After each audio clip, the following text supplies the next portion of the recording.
Olá, senhoras e senhores, meu nome é Arthur. Vamos aqui hoje a nossa quinta aula do curso de Sistemas de Vídeo. Hoje nós vamos falar sobre os componentes de vídeo. Vamos aos slides.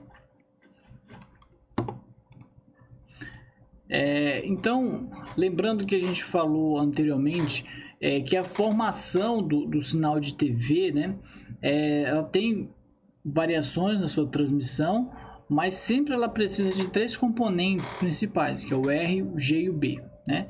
Que seja o vermelho, o verde e o azul. Então essas três cores elas fazem parte ali da formação de uma imagem na TV. Porém, essas três cores nem sempre elas vêm diretamente ali do nosso transmissor. Então ela pode vir de outras formas para serem obtidas. Então o que hoje a gente vai ver, né, é quais são esses sinais de vídeo que podem chegar aí para nós. Primeiramente, lembrando que a formação de uma imagem, né, ela é com uma função, né, uma função que varia no tempo e a gente pode chamar ela de luminância, né? Essa função luminância aí, ela vai ter como entradas, né, a dimensão horizontal, a dimensão vertical e o tempo, certo? Então são essas três variáveis aí que a gente precisa ficar atentos aí para o nosso sinal. Só que o nosso sinal elétrico ele não é dessa forma, né? Ele não é tridimensional, ele tem apenas a tensão pelo tempo, né? Então a gente precisa carregar mais informação, vamos dizer assim, que o nosso sinal elétrico é capaz de transmitir diretamente, né? Porque então ele não consegue gerar essa imagem, no caso na tela é uma imagem bidimensional, né? Ele não consegue gerar essa imagem diretamente com o sinal elétrico que recebe. Então ele precisa, né, fazer um processo que a gente chama de varredura, né? Ele vai gerar dimensão por dimensão, vamos dizer assim, né? O que seria cada dimensão? É o que a gente vai ver aqui a seguir. Então, a primeira dimensão seria a temporal, certo? Que está variando no tempo mesmo, né? Ou seja, os quadros, né? Cada quadro, né? O frame ali, ele vai ser uma tela pronta, e para se formar essa tela a gente vai ter a outra amostragem que a gente falou, que é espacial, né? Essa daí é quando a gente divide a nossa imagem em linhas horizontais, né? E cada linha ela vai ser formada aí sim por uma função de luminosidade. Aí o nosso sinal elétrico já consegue montar linha por linha, né? Então, mas ele também tem um formato específico aí, que é o que a gente vai tentar entender, né? Então, esse sinal aí que é o sinal de vídeo. Esse processo aí ele vai ocorrer dentro da câmara da TV convencional, né? Que é a TV de tubo, né? Antiga. A imagem ela vai ser projetada num sistema de lentes, né? Em uma superfície fotossensível, que vai ser receber essa iluminação, né? E com essas cargas elétricas e gerar as cores ali de acordo com o filtro que ela tem. Ela vai ser serializada nessas cargas e vai ser jogada ali através do tubo de raios catódicos que a gente vai ver aqui. Então, como é que funciona esse tubo de raios catódicos, ou CRT, né? Ele é um conjunto aí de um que se chama de canhão de elétrons, né? Que ele vai direciona esse feixe de elétrons para a tela da TV, né? Então, a tela da TV aí ela é fluorescente, né? Ela vai ter uma sensibilidade à luz, né? E vai ter ali umas máscaras, né, pequenininha, que vão fazer sair as cores especificamente. Então, aqui na imagem ela tem um detalhamento dela. Você pode ver na parte de trás aí, que é o canhão de elétrons, né, que vai bombardear, vamos dizer assim, esses elétrons de cada cor, e eles vão ser direcionados aqui por uma bobina defletora, né, que é a eletromagnética, né? Ou seja, ela vai direcionar aí o nosso canhão no sentido horizontal. E no sentido vertical a gente tem um anodo de alta tensão aqui, que é esse 3, né? Que vai direcionar qual linha que a gente está formando, né? Então, aí chegando lá na tela, a gente tem essas máscaras que estão detalhadas aqui no item 5, que vai fazer sair as cores especificamente, né? Então, cada cor aí é um pontinho desse, né? O RGB, o vermelho, o verde e o azul, certo? Então, esse princípio aí é o princípio das TVs antigas, dos monitores antigos, dos osciloscópios mais antigos também, né? Hoje, tudo isso a gente sabe que está sendo migrado aí para TV digital, né? Não o sinal de TV, mas esse funcionamento de tubo de raios não existe praticamente mais no mercado, né? A gente tem o LCD, tem LED, entre outros aí, mas que vão funcionar de maneira similar, vamos dizer assim, essa questão da formação das cores, né? Então, por isso que a gente precisa entender de onde tudo isso veio. Então, a resolução temporal, né?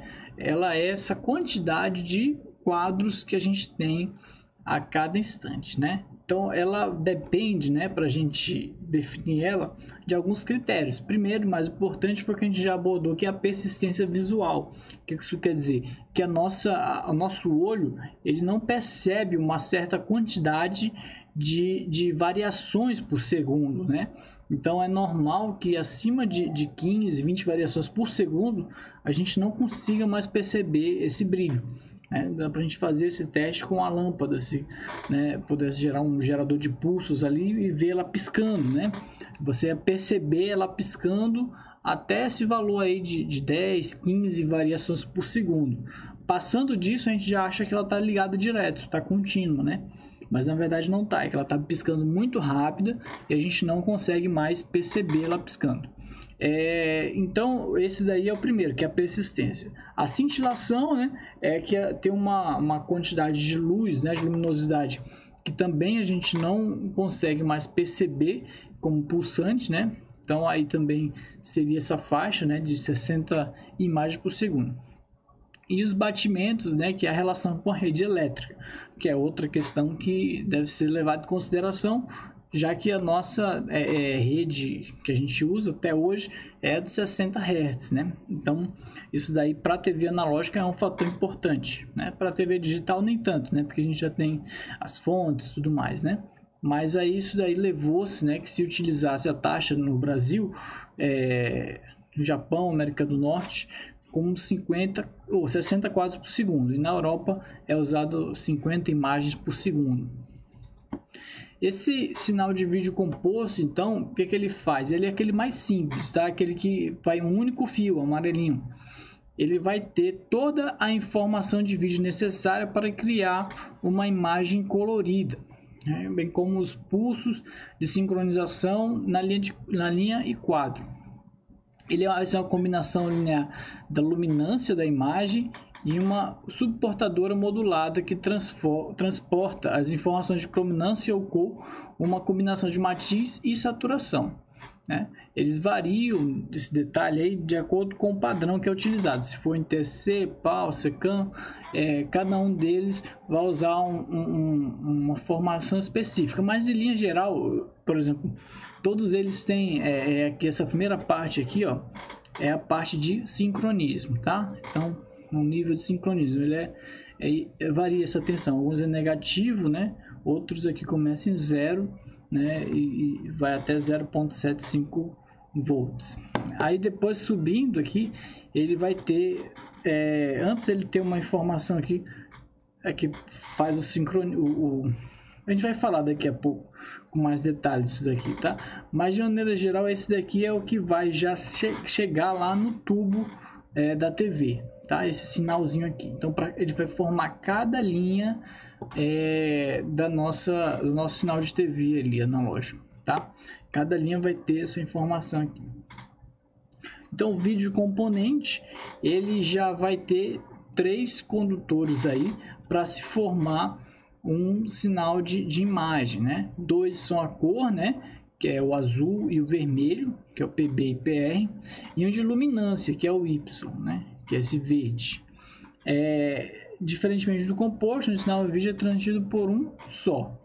Para transmitir áudio, utiliza-se outros condutores aí, né? Geralmente você tem o outro vermelho e o branco, né? Do RCA lá, para fazer o áudio, né? Então, esse daí foi muito usado por um tempo, né? e ele já separa então em dois aí as cores e mais um para luminância, tá?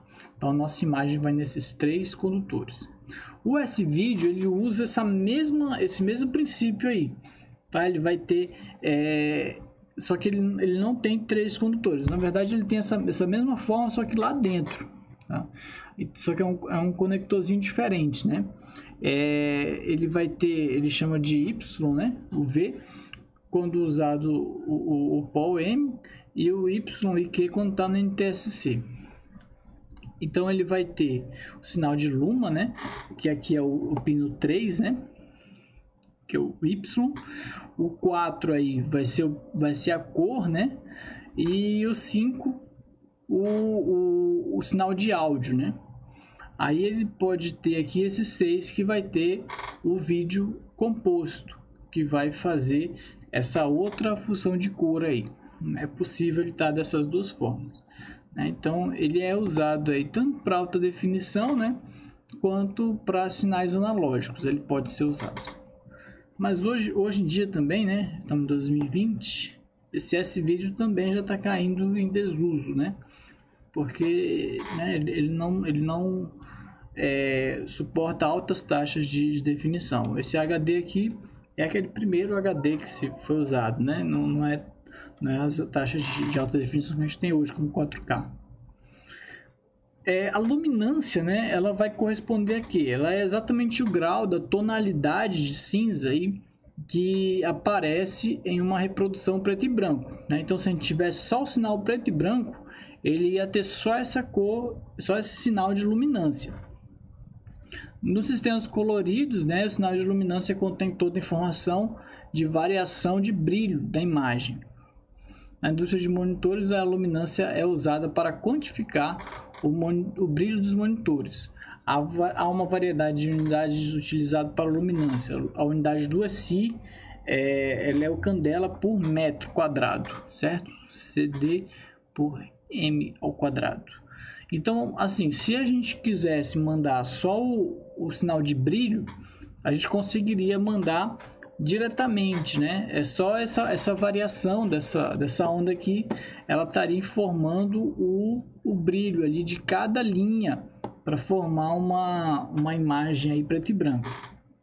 Só que no nosso caso a gente não quer só o brilho, né? A gente quer outras informações. Vamos ver aqui adiante. Aí a gente tem que entender o que é saturação, né? A gente às vezes ajusta isso daí, né, em displays e alguma coisa. E o que é isso daí? Ele é a diluição de uma cor com a luz branca, né? A cor saturada ela é forte, intensa e sem branco. As alterações nesse controlador modificam o valor da escala de saturação. O resultado, né, ele pode deixar as cores mais intensas ou mais lavadas, né? Como se fala, né? Ela está mais branquinha. O cancelamento total da saturação faz com que cheguemos à escala de cinzas. Vale ressaltar que dessa vez os valores de matriz e brilho permanecem os mesmos, né? Está se alterando aí apenas a saturação, que você percebe aí nas duas imagens, né? Essa variação aí do sinal. E a matiz, né? Ela é na verdade a cor, né? A tonalidade mesmo da cor aí. Ela pode ser representada pelo comprimento de onda da cor, né? Ela vai depender do grau de saturação e luminosidade, né? Por exemplo, o marrom e o laranja são cores com o mesmo matiz, né? Mesmo comprimento de onda, porém a luminosidade é diferente, né? Então ali ele vai variar o comprimento de onda para se obter, né, essa tonalidade um pouco diferente. Então, crominância, né, ela vai conter as duas informações. Quando a gente fala de crominância, ela tem informação de matiz e saturação, né? Esse sinal mais o da luminância vai completar a informação de uma imagem a cores, certo? Então a gente precisaria desses 3 sinais aí. A portadora vai estar geralmente na faixa de 3.58 MHz. Ela vai ser geralmente representada, né, pelos componentes que a gente falou lá, que é o Y, né? Perdão, o azul, que ele vai ser esse B menos Y, né? E o V, né? Que vai ser o R menos Y, né? Ou seja, vai ter o PB e o PR. né, que ele vai fazer essas duas informações aí, certo? De U e de V. Cada um desses componentes de diferença pode ter fator de escala e compensação aplicado conforme especificado pelo padrão de vídeo aplicado, né? Então eles vão ter aí algumas variações aí de acordo com o padrão. No nosso caso aí a gente vai obter então esse valor de cor, né, através das informações lá do componente azul, né, menos o brilho, né? E da mesma forma o outro, o V, né, que vai ser o vermelho menos o brilho. Aí foi criado esse espaço de cores, né, que chama CEE. Em 1931 ele definiu as cores primáticas, né, com monocromáticas aí, com o comprimento de onda, que são esses três, né, 435,8 nanômetros, que é o violeta, o 546,1 nanômetros, que é o verde, e os 700 nanômetros, que é o vermelho. Os cantos do triângulo de cores estão, portanto, no locus espectral e o triângulo é quase tão grande quanto pode ser. Nenhum dispositivo RGB usa essas cores primárias, já que os comprimentos de onda extremos usados para o violeta e vermelho resultaram em uma eficiência luminosa muito baixa. Então essas três cores aí que a gente vai usar, né, não são essas três primárias aí, elas vão ser que a gente chama de RGB, né?